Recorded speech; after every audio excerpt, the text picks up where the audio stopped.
When starting a business, it's important to be willing to take risks and make mistakes. As somebody who has painstakingly perfected the art of messing things up and figuring it out, I'm here to share the top things I did that you should definitely not do.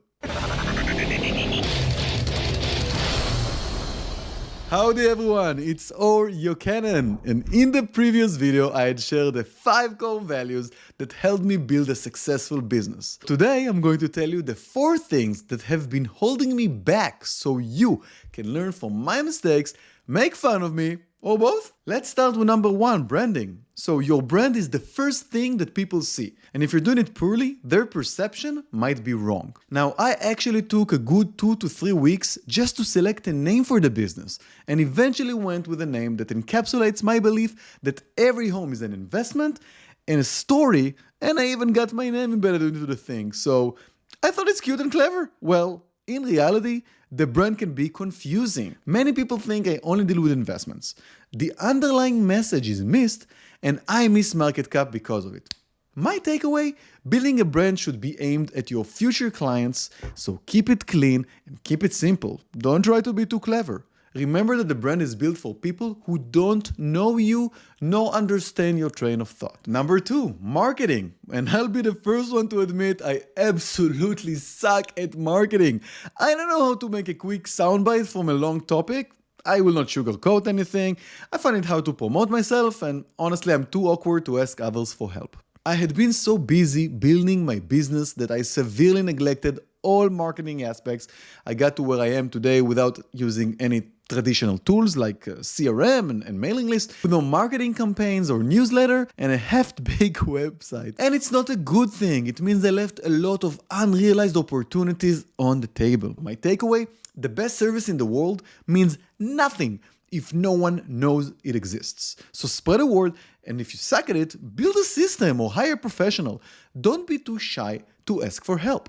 If you have done your job well, people would be glad to leave a positive feedback. Which reminds me to ask you to like this video if you find my content helpful, and subscribe to the channel if you haven't already. Number 3, processes. And when you start a business on your own, the process is simple. Every time you make a mistake, you can learn and you can apply it moving forward. The problem starts when you build a team.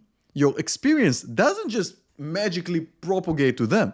You need to train them. For me, it turned out to be one of the most difficult tasks.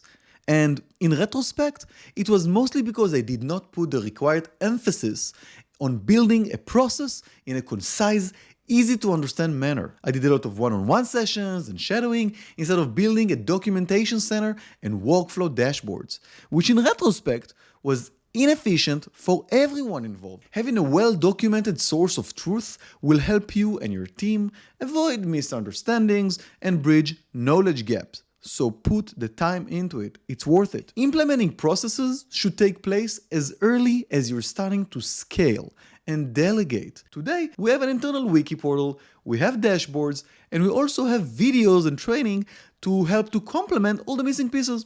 And it truly helps a lot. Now, the help is twofold. Because when I'm spending time building process A to Z, I find a lot of optimization that can help improve the process moving forward. And a pro tip from the software world, start with a top level design before you jump into documentation and implementation. Have a general workflow scheme prior to writing down all the individual steps. Number 4, my time management. Now, building a business is extremely time consuming, and slapping on top the fact that real estate action is primarily focused on the weekends had a severe impact on my free time. I had learned that a lot of focus need to be implemented in order to avoid getting burnt out. And the main problem is that there are so many things happening all at once, and as a business owner who implements extreme ownership as a core value, I need to be extremely attentive to all of them while keep being fun to engage with and balance it with sufficient time to spend with my family and friends. Unfortunately, I had done a poor job keeping my work to life balance healthy.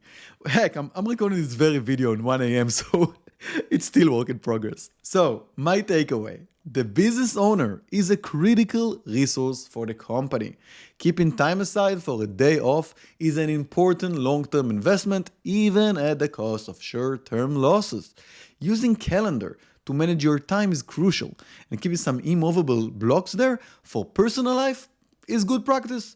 I take my daughter every Wednesday to Kids Strong, and nobody is going to move that away. And if somebody calls me, I tell them, hey, you guys, I'm sorry, I'm too busy right now. So that pretty much sums up the big ticket items I wish I would have done better while building my business. I hope you can apply some of these lessons to your own situation and improve your growth potential accordingly. What are the things that you wish you had known 5 years ago? Let me know in the comments, teach me today so I can apply it too. And if you find this content insightful, please consider liking this video and subscribing to the channel.